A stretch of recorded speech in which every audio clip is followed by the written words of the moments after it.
आप सभी का स्वागत है औरस एकेडमी के यूट्यूब चैनल पे। उम्मीद करते हैं कि आप सभी का आज का जो पेपर है एनटीएससी का वो अच्छा गया होगा। आज हम लोग मैथ्स का पेपर सॉल्यूशन डिस्कस कर रहे हैं। आप लोग अपने सॉल्यूशंस एंड आंसर की चेक कर लीजिएगा कि आपने कितना करेक्ट किया है, कितना करेक्ट नहीं किया है। चलिए स्टार्ट करते हैं। हम बात करते हैं पहले क्वेश्चन के लिए मैथ्स का। फर्स्ट क्वेश्चन जो है इसमें आपको ये क्वेश्चन ज्योमेट्री का है, ट्रायंगल्स चैप्टर से पूछा गया है। इसमें आपको एंगल EBC 40 डिग्री दिया है, DAC 30 डिग्री दिया है। तो और आपको ये जो है लाइन परपेंडिकुलर है, BAC के परपेंडिकुलर है। तो इसमें हम बोलेंगे कि ये 90 एंगल हो गया।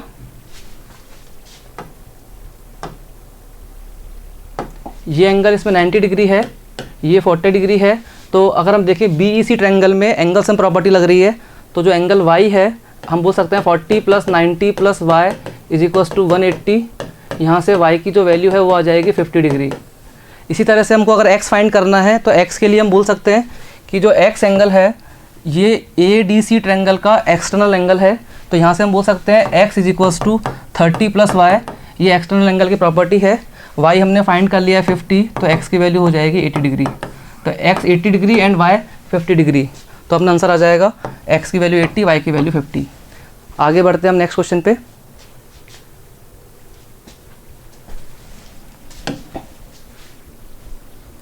नेक्स्ट क्वेश्चन जो है surface area and volume chapter से है। इसमें आपको दिया एक राइट सर्कुलर सिलेंडर है जिसके अंदर एक स्फीयर R रेडियस का बनाया गया है। तो इसमें हम बात करें, इसमें हमको कमेंट करना है कि सरफेस एरिया जो है स्फीयर का वो सिलेंडर के कर्व सरफेस एरिया के बराबर है कि नहीं, चेक करना है। तो आप देखें इसमें अगर स्फीयर का रेडियस R है तो ये जो रेडियस है, ये जो रेडियस है ये भी R है, तो ये भी रेडियस R हो जाएगा। और स्फीयर का जो डायमीटर होगा ये 2R होगा। तो सिलेंडर की जो हाइट है वो हम 2R बोल सकते हैं। सिलेंडर की हाइट 2R, सिलेंडर का जो रेडियस है वो R हो गया। तो अगर हम बात करें curved surface area of cylinder, वो होता है 2πRH फार्मूला। तो 2πR की वैल्यू तो R ही है, और हाइट के लिए क्या आ गया है, हाइट के लिए 2R आ गया है। तो ये हो गया 4πR²। और स्फीयर का जो, जैसा कि आप जानते हैं, स्फीयर का जो टोटल सरफेस एरिया होता है वो 4πR² होता है। तो ये दोनों इक्वल आ रहे हैं। तो यहाँ से हम बोल सकते हैं surface area of sphere is equal to surface area of the cylinder. चलिए नेक्स्ट क्वेश्चन पे आते हैं।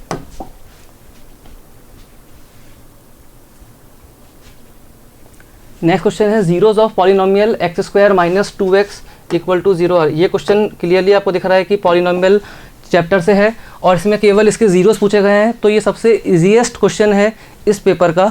अगर आप सिंपली फैक्टर करें x × x - 2 = 0, तो x की वैल्यू आएगी 0 और 2। तो इसके 0 और 2 क्या हो जाएंगे, जीरो हो जाएंगे। इसका आंसर आएगा B ऑप्शन। आगे बढ़ते हैं नेक्स्ट क्वेश्चन पे। नेक्स्ट क्वेश्चन में आपको पूछा है द मीडियन एंड मोड। ये जो क्वेश्चन है ये स्टैटिस्टिक्स चैप्टर से है। इसमें आपको मीडियन एंड मोड के लिए पूछा गया है और कुछ डेटा गिवन है, ठीक है। इसके लिए हम क्या करेंगे, जब भी मीडियन आपको फाइंड करना है, डेटा को आपको इंक्रीजिंग ऑर्डर में अरेंज करना पड़ेगा।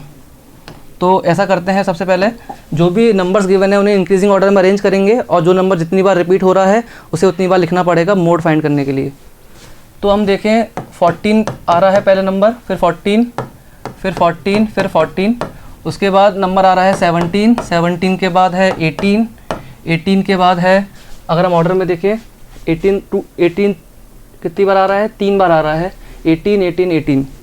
इसके बाद हम बात करें 22, 22 के बाद आ रहा है 23, 22 भी एक बार है, 23 भी एक बार है। आप सभी लोग इसको चेक करेंगे अच्छे से। 23 के बाद आ रहा है 25, 25 भी एक बार है। उसके बाद है 28। इसमें आप जब भी आप एग्जाम में स्टेप से क्वेश्चन कर रहे हैं तो जल्दीबाजी में लिखने में कोई नंबर मिस हो सकता है, तो हमेशा आप टोटल नंबर से मैच कर लीजिएगा।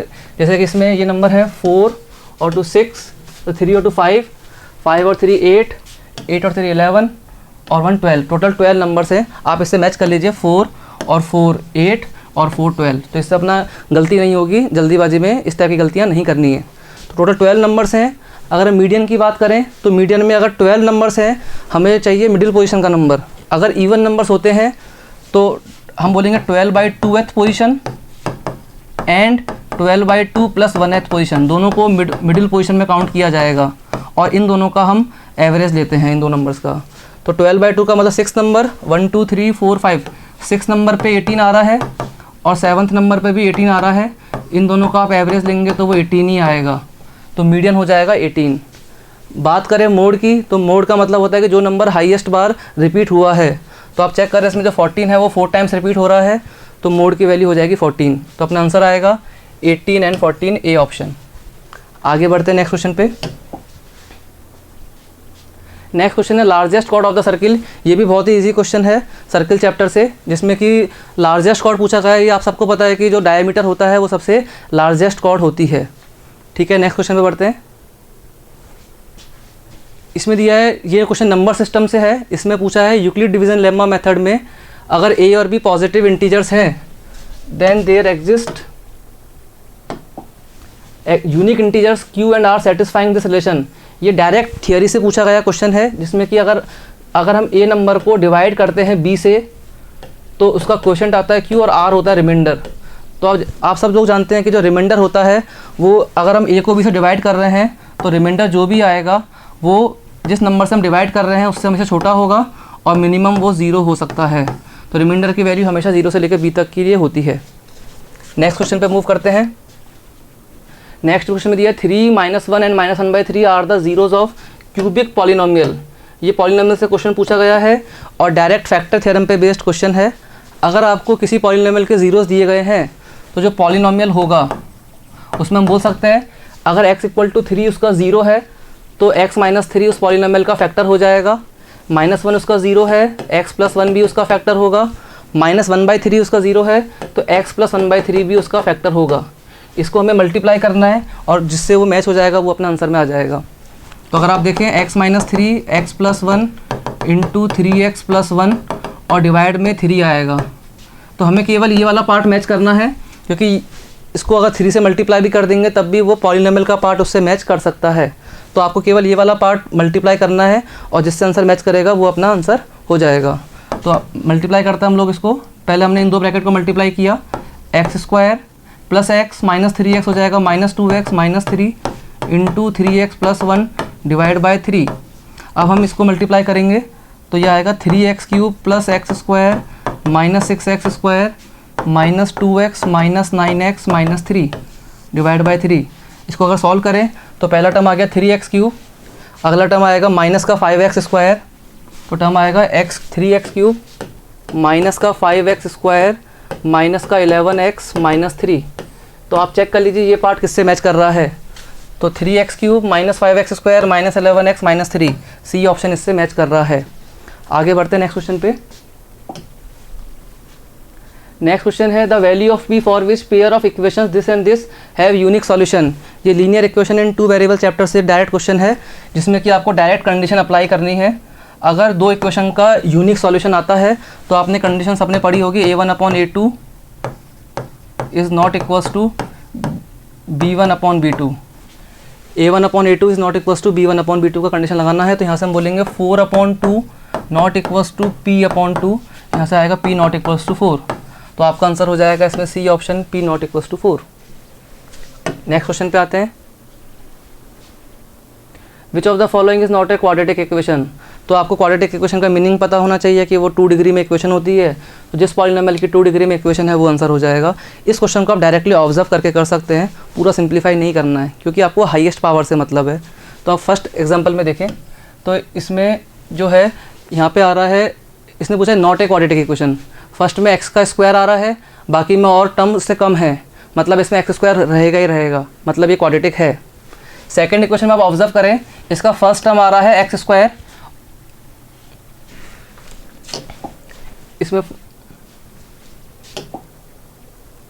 इसमें फर्स्ट टर्म आ रहा है x², इसका भी फर्स्ट टर्म आएगा x², तो x² कैंसिल आउट हो रहा है। इसका मतलब इसमें उससे कम डिग्री का टर्म बचेगा, तो ये क्वाड्रेटिक नहीं होगा। आप यहीं पे अपना आंसर टिक कर सकते हैं क्योंकि सारे सिंगल करेक्ट क्वेश्चन हैं, आपको बाकी ऑप्शन चेक करने की ज़रूरत नहीं है। ठीक है, हम नेक्स्ट क्वेश्चन पे आते हैं। नेक्स्ट क्वेश्चन जो है वो नंबर सिस्टम का है। How many 2 digit numbers are there which are divisible by 3। ऐसे कितने नंबर जो 2 डिजिट के कितने नंबर हैं जो कि 3 से डिविजिबल हैं। इसके लिए अगर हम बात करें तो हम स्टार्ट करते हैं नंबर्स को लिखना कि स्टार्टिंग नंबर क्या है, एंड का नंबर क्या है, और सारे नंबर 3 के मल्टीपल होने चाहिए। तो फर्स्ट नंबर होगा 12, फिर 15, लास्ट नंबर जो होगा 2 डिजिट में 3 का मल्टीपल वो आपको दिख रहा है 99। तो ये क्या है, एक अर्थमेटिक प्रोग्रेशन बन रहा है। एपी चैप्टर आप लोगों ने पढ़ा है, तो उसमें अगर आपको लास्ट टर्म पता है, फर्स्ट टर्म पता है, कॉमन डिफरेंस 3 पता है, तो आप उसमें नंबर ऑफ टर्म्स फाइंड कर सकते हैं। तो फॉर्मूला क्या होता है, टी एन बराबर a plus n minus 1 into d. तो एन टर्म क्या हो गया 99, फर्स्ट टर्म हो गया 12 plus n minus 1 into common difference 3। तो 3 into n minus 1 is equals to, ये आ जाएगा 99 माइनस का 12, ये हो जाएगा 87। तो n माइनस 1 की वैल्यू आएगी, 3 से डिवाइड करेंगे, 3 2 6, 3 9 27, तो यहाँ से n आएगा 30। तो टोटल नंबर ऑफ टर्म्स हो जाएंगे 30। तो आंसर होगा बी ऑप्शन। आगे आते हैं हम लोग नेक्स्ट क्वेश्चन पे। The sum of the first n positive integers. तो ये डायरेक्टली अर्थमेटिक प्रोग्रेशन चैप्टर से क्वेश्चन है, जिसमें कि आपको फर्स्ट n नंबर्स का सम फाइंड करना है। तो 1 + 2 से लेकर n तक का सम। तो ये भी एक एपी है। एपी के n टर्म्स का सम का फार्मूला क्या होता है, number of terms n/2, 2 into a की वैल्यू 1 हो गई, plus n minus 1 into common difference. तो ये हो जाएगा n/2, 2 plus n minus 1 that is n plus 1। Answer आ जाएगा n इंटू n प्लस 1/2। तो आंसर होगा इसका सी। आगे बढ़ते हैं हम लोग नेक्स्ट क्वेश्चन पे। इस नेक्स्ट क्वेश्चन जो है वो है कोऑर्डिनेट ज्योमेट्री का, जिसमें कि आपको दिया गया है कि 0.7,3 divides this point and this point internally in the ratio आपको फाइंड करना है। तो सिंपली इसमें हम बोल सकते हैं कि आपको सेक्शन फार्मूला का जो फार्मूला है वो काम में लेना पड़ेगा। अगर एक पॉइंट मान लेते हैं A.4, बी पॉइंट हम अज्यूम करते हैं 8,5, तो एक पॉइंट है बीच में P.7,3 जो इसे किसी पर्टिकुलर रेशियो में डिवाइड कर रहा है। आपको रेशियो की वैल्यू फाइंड करनी है। तो इस टाइप के क्वेश्चनों में एक फिक्स अप्रोच है कि जब भी आपको रेशियो फाइंड करना है उसे हम K/1 अज्यूम करते हैं। तो इसमें हम बोलेंगे कि आप सेक्शन फार्मूला अप्लाई करें तो जो उसका x कोऑर्डिनेट है 7, वो बराबर होगा 8 इंटू के mx2, फार्मूला आप सबको पता होगा, mx2 plus nx1 upon m plus n। तो k into 8 plus 1 into 4 divide by k plus 1। इसको अगर अपन सिंप्लीफाई करें तो 7k plus 7 is equals to 8k plus 4। तो यहाँ से k की वैल्यू आएगी 3। तो हमारा रेशियो हो जाएगा 3:1, डी आंसर हो जाएगा इसका। आगे आते हैं नेक्स्ट क्वेश्चन पे। नेक्स्ट क्वेश्चन दिया है, a vertical pole of length 6 metre cast a shadow of this length on the ground and at the same time a tower cast a shadow of 28 metre long then the height of the tower. तो ये आपका chapter है height and distance नाम से, application of trigonometry के नाम से रहता है 10th क्लास में। ये चैप्टर आपने पढ़ा होगा। इसमें हम सिमिलर ट्रायंगल वगैरह भी यूज़ कर सकते हैं सिंप्लीफाई करने के लिए।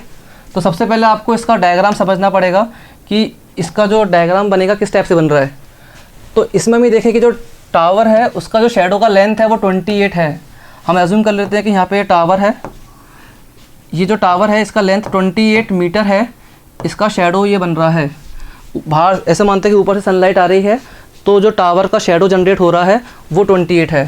तो इसमें हम ये बोलेंगे ये तो 28 जो लेंथ होगा वो ये वाला लेंथ होगा। इसके बाद हम बात करें, आपको दिया हुआ है vertical pole of length 6 metre. यहाँ पर हम एक पोल एज्यूम कर लेते हैं, ये लेंथ है इसकी 6 मीटर। तो इसका भी सनलाइट यहाँ से अगर आ रही है तो इसका एंड पॉइंट से जो शेडो जनरेट होगा वो 28 मीटर है। पोल का लेंथ 6 मीटर दिया हुआ है, इसका जो शेडो जनरेट हो रहा है वो आपको दिया है 4 मीटर। आपको इसमें टावर का हाइट पूछा गया है, टावर का हाइट हमने अज्यूम कर लिया h। तो इसमें हम आप देख रहे हैं एक बड़ा वाला ट्रायंगल बन रहा है, एक छोटा ट्रायंगल बन रहा है, जिसमें कि हम सिमिलर ट्रायंगल यूज़ कर सकते हैं। तो हम बोलेंगे h/6 इसका हाइट अपॉन इसका हाइट इज इक्वल्स टू बड़े वाले ट्रायंगल का जो बेस होगा दैट इज़ 28 अपॉन छोटे ट्रायंगल का बेस होगा 4। यहाँ से अगर आप सॉल्व करें तो ये आ जाएगा 42 मीटर। तो आंसर हो जाएगा इसका डी ऑप्शन। आगे आते हैं नेक्स्ट क्वेश्चन पे। नेक्स्ट क्वेश्चन दिया था length of the arc of A sector of angle theta with circle with radius r। अगर आपको एक सेक्टर दिया है जिसका कि आपको लेंथ ऑफ आर्क पूछा है तो हम इसमें बोल सकते हैं, इसका अगर थीटा एंगल बन रहा है, इसका रेडियस r है, तो इसमें आप यूनिटरी मेथड से भी इसको सॉल्व कर सकते हैं कि अगर पूरा 2π एंगल जनरेट होता है तो उसका लेंथ बनता है 2πr। तो अगर इसमें थीटा एंगल जनरेट हो रहा है सेक्टर का तो लेंथ हो जाएगा 2πr अपॉन 2π इंटू थीटा। तो इसमें आप देखें तो 2 से 2 कैंसिल आउट, जो अपॉन में थीटा, अपॉन में जो पाई लिखा है दैट इज़ रेडियन में है, इसको हम डिग्री में लिखें तो थीटा अपॉन 180 इंटू में पाई आर। तो यहाँ से हम बोल सकते हैं कि ये आर का लेंथ का फॉर्मूला हो जाएगा that is theta upon 180 into pi R. C option match कर रहा है इससे। आगे आते हैं नेक्स्ट क्वेश्चन पे।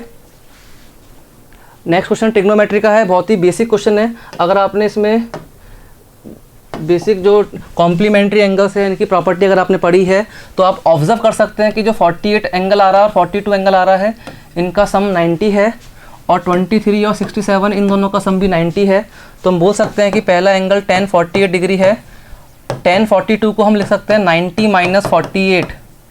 सिमिलरली थर्ड ये लिखा हुआ है tan 23, नेक्स्ट को हम लिख सकते हैं tan 90 माइनस 23। तो यहाँ से tan 90 माइनस थीटा हो जाएगा cot थीटा 48 डिग्री इंटू में tan 48 इंटू में tan 23 डिग्री इंटू में cot 23 डिग्री। तो ये से कैंसिल आउट, ये से कैंसिल आउट, आंसर आ जाएगा 1। तो आंसर हो जाएगा सी ऑप्शन। आगे बढ़ते हैं नेक्स्ट क्वेश्चन पे। नेक्स्ट क्वेश्चन दिया है an iron rod of diameter 1 centimetre and length 8 centimetre. इस क्वेश्चन में देखिए आपको अगर छोटी सी एक बात ऑब्जर्व करनी पड़ेगी, इन्होंने यहाँ पर सेंटीमीटर में है, यहाँ सेंटीमीटर है, यहाँ मीटर में है। अगर आप जल्दीबाजी करोगे, आपने कोई भी सेंटीमीटर या मीटर में कोई भी यूनिट कन्वर्जन मिस कर दिया तो आंसर गलत आ सकता है, तो वो आपको ध्यान रखना है। एक आयरन रॉड है, इसका मतलब वो सिलेंड्रिकल शेप में है, उसका लेंथ का मतलब हो गया उसकी हाइट, और उसका डायमीटर से आ जाएगा रेडियस। रेडियस हो जाएगा 1/2 सेंटीमीटर और उसका जो हाइट हो जाएगा वो 8 सेंटीमीटर। उसे हमने कन्वर्ट किया एक वायर में। वायर का मतलब भी सिलेंड्रिकल शेप आएगा जिसकी की थिकनेस बहुत कम होगी। उसकी लेंथ कितनी है 18 मीटर, तो उसे हम इसको मान लेते हैं R1H1। दूसरे को इसकी हाइट हो जाएगी 18 मीटर को लिख देंगे 100 से मल्टीप्लाई करके सेंटीमीटर में, उसका रेडियस फाइंड करना है R2। तो अगर हमने किसी एक वायर को दूसरे वायर में कन्वर्ट किया है तो उसका जो वॉल्यूम है वो सेम रहेगा। तो फर्स्ट केस में जो वॉल्यूम आएगा pi R1 square H1 is equals to pi R2 square H2। तो pi cancel out, R1 square 1/4, H1 8, सबकी यूनिट हमने सेम कर दी है। R2 स्क्वायर इंटू हाइट हो जाएगी 18 इंटू 100, ये कैंसिल आउट हो जाएगा 4 2 8, 2 से कैंसिल आउट 9 टाइम्स। तो R2 स्क्वायर आ रहा है 1/900, तो यहाँ से R2 की वैल्यू आ जाएगी 1/30 इन सेंटीमीटर। तो आंसर हो जाएगा 1/30 सेंटीमीटर, ऑप्शन ए।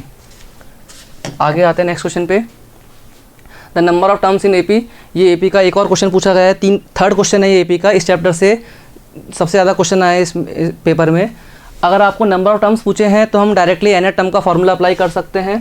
आपको फर्स्ट टर्म पता है, लास्ट टर्म पता है और कॉमन डिफरेंस भी पता है। फर्स्ट टर्म हो गया 23, कॉमन डिफरेंस जो है वो -2 आ रहा है, डिक्रीजिंग एपी है। लास्ट टर्म जो है an मान लेते हैं 5 हो गया, तो an बराबर a plus n-1 into d. तो यहाँ से सॉल्व करते हैं तो -2 times n-1 is equals to -18। तो यहाँ से n-1 आएगा 9, n हो जाएगा 10। तो नंबर ऑफ टर्म्स टोटल हो जाएंगे 10। आगे आते हैं नेक्स्ट क्वेश्चन पे। ये क्वेश्चन प्रोबेबिलिटी चैप्टर से पूछा गया है। इसमें गिवन है आपको 1 card is drawn from a well shuffled deck of 52 cards, then probability that the card drawn is not an ace, मतलब वो कार्ड एस नहीं होना चाहिए। जैसा कि आप सबको पता है टोटल 52 कार्ड्स में 4 कार्ड्स एस के होते हैं, तो अगर वो एस नहीं होना चाहिए तो नंबर ऑफ कार्ड्स जो हमारे पास रिमेनिंग है वो हो जाएंगे 52 माइनस 4, 48 कार्ड्स। तो प्रोबेबिलिटी का जो फार्मूला है कि टोटल नंबर ऑफ कार्ड्स जिसमें से हम सेलेक्ट कर सकते हैं, और ऊपर क्या आएंगे फेवरेबल केसेस, मतलब नंबर ऑफ एस 48 में से हम सेलेक्ट कर सकते हैं क्योंकि हम एस नहीं लेना है। तो जो रेशियो आएगा इसको हम सिंप्लीफाई कर दें अगर, तो 4 से कैंसिल आउट कर सकते हैं, ये 13 हो जाएगा और ये 12 हो जाएगा। तो प्रोबेबिलिटी आ जाएगी 12/13, आंसर हो जाएगा ए। हम आते हैं नेक्स्ट क्वेश्चन पे। इसमें आपको दिया है एक पॉलिनोमियल दिया है 3x square minus this is divided by this polynomial then the remainder is. ये सिंपल पॉलिनोमियल चैप्टर का लॉन्ग डिवीजन बेस्ड क्वेश्चन है जिसमें कि आपको डिवाइड करना है और जो लास्ट में टर्म बचेगा दैट इज़ अवर रिमाइंडर। तो इसमें बेसिक कैलकुलेशन है, बस आपको कैलकुलेशन में कोई मिस्टेक नहीं करनी है, वही ध्यान रखना है। तो अगर इसको हम डिवाइड करते हैं x square plus x minus 1 को अगर हम डिवाइड कर रहे हैं पॉलिनोमियल, सबसे पहला टर्म आएगा हाईएस्ट पावर का -x³ plus 3x square plus 5x minus 2। आप इसको डिवाइड करोगे, सबसे पहले मल्टीप्लाई करेंगे -x से, ये बहुत ही बेसिक मेथड है जो आपने 9th में भी और 10th में भी पढ़ा होगा। तो इसको मल्टीप्लाई करेंगे -x³ minus x square plus x. अगर हम इसको माइनस कर रहे हैं तो ये कैंसिल आउट हो जाएगा, ये हो जाएगा 4x² प्लस 4x माइनस का 2। इसको हम डिवाइड करेंगे तो यहाँ पे आएगा प्लस का 4, तो प्लस का 4x² प्लस का 4x माइनस का 4, माइनस करते हैं तो ये कैंसिल आउट, ये कैंसिल आउट, 2 बचेगा। तो 2 क्या हो जाएगा हमारा रिमाइंडर, आंसर आ जाएगा बी ऑप्शन। आगे आते हैं हम नेक्स्ट क्वेश्चन पे। ये क्वेश्चन दिया है विच of the following statement is true. तो ये डायरेक्ट आपकी नॉलेज बेस्ड क्वेश्चन है और नंबर सिस्टम पे क्वेश्चन है, इसका बहुत ही कम टाइम में आंसर कर सकते हैं।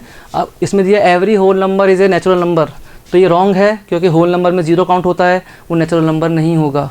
हम बात करें second option, every integer is a rational number, तो हर एक इंटीजर जो होता है वो रैशनल नंबर में काउंट हो जाएगा क्योंकि हर इंटीजर के अपॉन में 1 आता है, that is in p/q form, तो ये ऑप्शन सही है।